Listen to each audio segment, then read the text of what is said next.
Tingkat kemiskinan di Indonesia saat ini berdasarkan laporan dari Bank Dunia atau World Bank per Juni 2025 mencapai 68,25% dari populasi pada 2024. Angka ini setara dengan 194,58 juta jiwa penduduk miskin dari total populasi 285,1 juta pada 2024. Halo semuanya, selamat datang di podcast Sosiologi bersama saya Steny dan rekan saya Pink Lady. Kali ini kita akan membahas mengenai topik yaitu kemiskinan. Tapi biar obrolnya lebih seru, kali ini kita udah kedatangan dua narasumber nih. Boleh perkenalan diri dulu? Hai, Bapak Lulusan. Sesuai topiknya tentang kemiskinan, aku bakal nanya dari hal yang paling dasar dulu nih. Menurut kalian apa itu definisi kemiskinan? Untuk definisi kemiskinan itu sendiri adalah kondisi di mana ketika seseorang tidak dapat memenuhi kebutuhan dasar hidupnya. Ya, contohnya seperti kebutuhan pangan, pendidikan, lalu juga kesehatan. Jadi apa yang saya lihat di lapangan, kemiskinan ini bukan masalah yang kecil tetapi sudah besar, karena angkanya juga sudah sangat tinggi di Indonesia. Contohnya seperti tetangga saya, dia anak-anaknya pendidikannya tak penuhi, namun untuk pangannya kurang terpenuhi, gitu. Nah, pertanyaan selanjutnya, kenapa sih kemiskinan itu masih ada sampai sekarang? Untuk faktor utamanya sih ada tiga ya, yaitu yang pertama struktural, yaitu masalah lapangan kerja. Masalah lapangan kerja ini sih sudah jadi masalah umum ya di Indonesia, yang di mana terbilang cukup sedikit untuk jumlah populasi kita yang sangat ramai.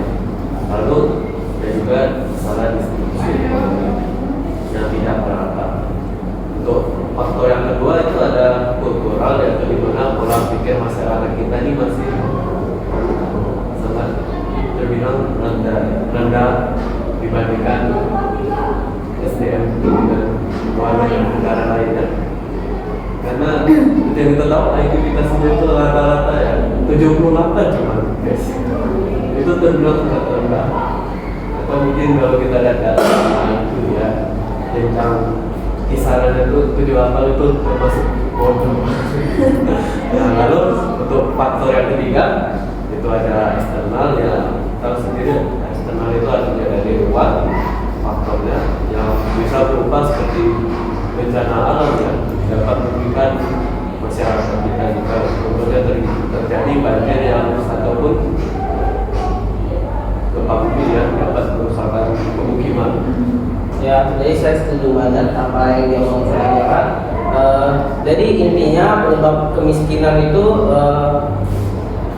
sulitnya akses pendidikan ataupun akses pekerjaan. Di luar sana banyak sekali anak atau orang dewasa yang sudah berusaha untuk menempuh pendidikan dan mencari pekerjaan, namun tidak ada wadah yang dapat menampung mereka atau sulitnya akses yang ingin mereka tempuh, sehingga mereka tetap berada di lingkaran kemiskinan, gitu. Kalau misalkan ada faktor tuh berarti juga ada dampaknya ya. Aku pengen nanya menurut kalian pribadi, dampak kemiskinan untuk diri kita ataupun lingkungan sekitar kita tuh apa? Dampak kemiskinan kita dari yang umum aja ya, dampak pendidikan itu banyak anak-anak yang putus sekolah, tidak bisa mendapatkan pendidikan karena ekonominya, dan juga mungkin akses untuk sekolah itu sendiri ya tidak ada di semua wilayah Indonesia, tidak merata. Lalu kesehatan sendiri banyak gizi tidak terpenuhi pada anak-anak masa dini yang dapat mempengaruhi pertumbuhannya. Ya, kalau di masyarakat itu dampaknya cukup besar. Contohnya kriminalitas seperti pencurian dan begal itu terjadi karena mereka dipaksakan keadaan yang sudah mereka rasakan selama ini, yaitu kemiskinan. Mungkin mereka berpikir jika mereka tidak melakukan itu, mungkin mereka akan kesulitan untuk cari makanan. Tidak seperti kita kan, kita untuk kebutuhan di kota masih sangat terpenuhi sampai saat ini. Jadi kita patut bersyukur karena kita tidak mengalami seperti apa yang mereka alami. Kalau ada dampak itu harus ada solusi dong.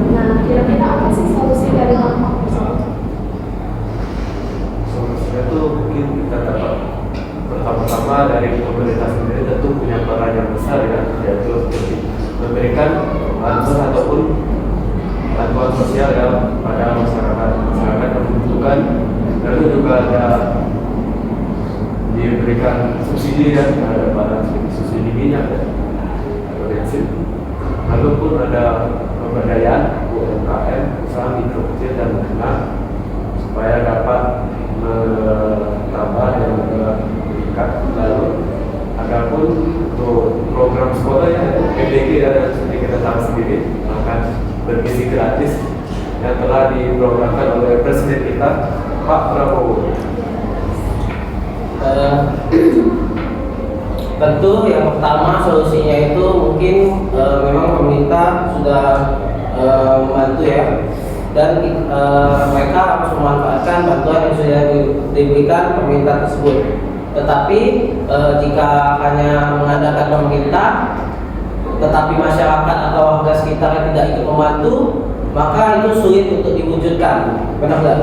Ya, benar sekali. Jadi peran masyarakat di sini sangat besar, sangat penting untuk menurunkan kemiskinan. Mungkin dengan membantu memberikan sembako atau menyediakan lapangan pekerjaan bagi teman-teman kita, saudara-saudara kita di luar yang masih merasakan kemiskinan. Ya, benar sekali. Kita harus saling bekerja sama upaya untuk berantas kemiskinan di Indonesia, tidak mengurangi angkanya. Oke, jadi kita tuh nggak bisa mengandalkan presiden kita aja ya. Terus aku pengen minta pendapat pribadi kalian nih. Menurut kalian semua masyarakat itu harus bersih atau fair? Menurut mereka itu layak nggak untuk ditolong bangkit dari yang namanya kemiskinan? Karena kan ada nih beberapa kali berita kayak Presiden Pak Prabowo itu ngasih bantuan gitu, atau orang-orang kaya ngasih bantuan ke orang-orang kecil kan. Tapi mereka tuh sering kali menyalahgunakan gitu. Menurut kalian gimana? Kalau menurut saya yang paling penting itu pemerintah atau kita masyarakat sudah memiliki peran atau memiliki niat untuk membantu saudara-saudara kita di luar sana yang masih merasakan kemiskinan. Yang paling penting kita tidak boleh melihat hanya satu atau dua orang saja yang melakukan tindakan tersebut, karena jika kita hanya melihat satu atau dua orang tersebut, orang-orang yang sudah menggunakan bantuan tersebut dengan bijak, maka akan ikut terdampak. Mungkin orang-orang di luar sana atau pemerintah akan sungkan membantu karena satu dua orang tadi yang menyalahgunakan bantuan tersebut. Benar sekali yang tadi diucapkan apa ya. Pemerintah mungkin tidak akan lagi memberikan sebuah bantuan kepada sosial akibat penyalahgunaan yang mereka gunakan sendiri yang lalu. Jadi mereka mungkin malah akan kesal dan juga dapat menimbulkan konflik ataupun kerusuhan dan seperti itu. Mungkin yang saat ini baru terjadi ya, baru-baru ini itu demo besar-besaran dan sudah hampir mengulangi kejadian 9 tahun 98 kan. Tapi untungnya itu tidak terjadi, demonya dapat terhentikan. Aku mau nanya nih, kira-kira ada nggak sih contoh orang yang berhasil bangkit dari kemiskinan, baik itu keluarga atau teman-teman kalian? Ada sih, banyak sih tokoh-tokoh. Ya, saya ambil contoh saja mungkin Timothy Ronald dari pada masa hidup kecilnya dia terbilang ekonominya ini menengah ke bawah lah, bukan orang kaya gitu. Tapi dia dapat sukses dan dengan hasil kerja kerasnya hingga sekarang. Juga kalau Timothy Ronald cuma pembawaannya agak kasar ya. Ya, karena pembawaannya dalam mengajar masyarakat sekarang Indonesia ya, dalam pendidikan di videonya gitu ya. Mungkin memang pembawaannya agak kasar, tapi menurut aku sendiri mungkin itu hal yang tepat dilakukan pada masyarakat Indonesia. Karena masyarakat jika tidak dikasar ini malah tidak mau kayak diribain, malah tidak mau ya, kayak nggak peduli. Iya, niat Timothy sebenarnya udah bagus ya. Bagus, sengaja ya mungkin menggunakan cara itu ya, karena dia tahu nih masyarakat Indonesia tuh kayak gimana sih, dibaik tapi malah kayak merasa apa gitu. Ngerti pasti kan. Ya itu sebagian contoh kecil ya. Jadi untuk satu contoh dari saya mengambil salah satu tokoh yang pengen saya kagumi, aktif pemain sepak bola yaitu Cristiano Ronaldo. Cristiano Ronaldo ini memiliki kehidupan yang cukup susah dalam aspek ekonominya. Ia termasuk golongan bawah pada masa kecilnya. Ia memiliki orang tua, khususnya ayahnya yang merupakan seorang pemabok. Cristiano Ronaldo juga memiliki penyakit bawaan yaitu penyakit jantung. namun pada suatu saat ibunya memiliki niat untuk membawa Ronaldo ini operasi jantung, sehingga di situ merupakan titik bangkit dia untuk mencapai cita-citanya atau untuk menyalurkan bakatnya sebagai pemain sepak bola. Kebetulan aku lumayan tahu tentang Ronaldo, apalagi tentang prestasinya. Tapi aku pengen tahu lebih dalam dari kamu kalau misalkan tahu ya. Pernah nggak sih selama si Ronaldo itu masih di apa ya, ekonominya tuh di bawah banget, pernah nggak sih dia tuh kayak merasa dibully atau dikucilkan? Ya,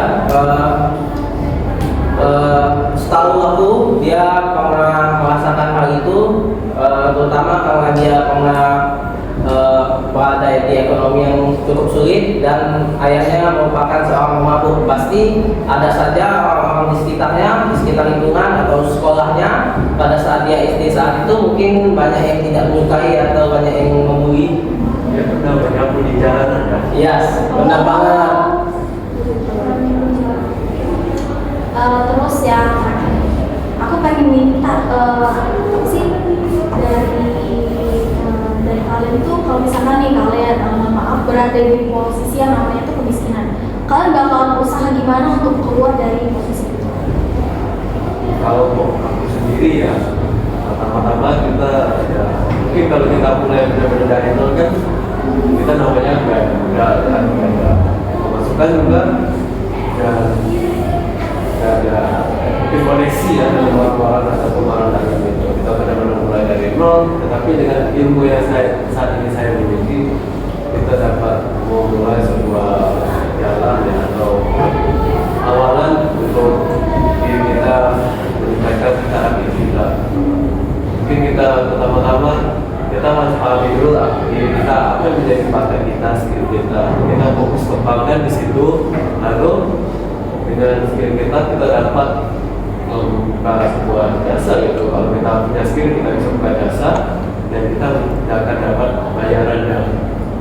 Nah, lalu dengan hasil tersebut kita mulai membuka sebuah usaha.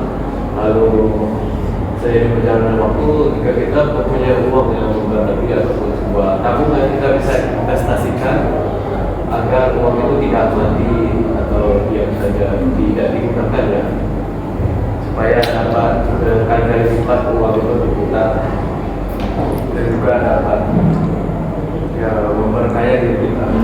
Kan tadi kalau kata saudara dia itu dia bakal buka usaha. Kalau kira-kira usaha apa yang pengen kamu buka kalau misalkan modal kamu mungkin mungkin?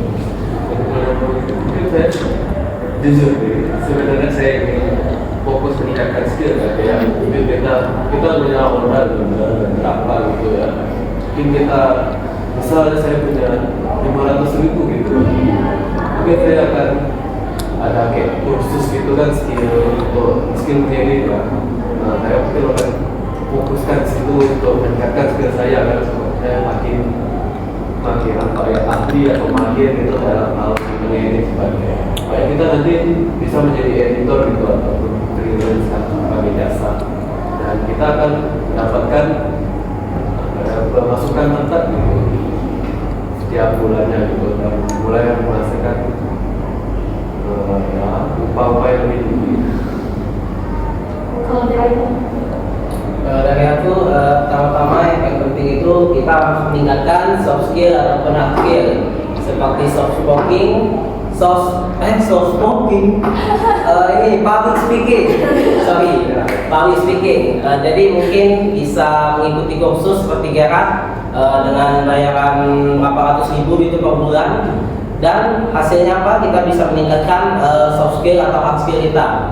Contohnya public speaking tadi. Kemudian yang kedua, mungkin dari situ tadi aku akan mencari lamaran-lamaran atau pekerjaan yang membutuhkan seorang public speaking untuk menjadi MC, mungkin dalam suatu acara atau apapun itu. Dan aku akan terus mencoba untuk meningkatkan skill public speaking tadi. Nah, di situ juga kemudian yang kedua itu membutuhkan konsistensi pasti. seperti Cristiano Ronaldo tadi, yang mungkin orang melihatnya pada awalnya, pada masa kecilnya merupakan orang yang terpuruk atau tidak memiliki masa depan. Tetapi ia bisa bangkit dari hal itu. Ia memanfaatkan segala karunia dan bakat yang diberikan oleh Tuhan dan kemudian menjadikannya sebagai salah satu atlet dengan bayaran termahal atau dengan orang atlet dengan kekayaan terbanyak di dunia. Berarti saudara Novel ini sangat mencintai sekali idolanya ya? Ya, tentu. Pengalaman yang jadi seperti idolanya. Iya. Amin. Semoga terus ya. Dari podcast kita kali ini kita udah dapat banyak banget informasi ya guys, mulai dari definisi kemiskinan, dampak, bahkan sampai solusi, dan juga ada beberapa contoh yang disampaikan oleh narasumber kita. Terima kasih juga untuk host yang telah memberikan kami kesempatan untuk Mengundang kami. ya, dan memberikan kesempatan untuk berbicara atau mengungkapkan pendapat kami ya tentang kemiskinan di Indonesia ini. Terima kasih juga untuk narasumber kami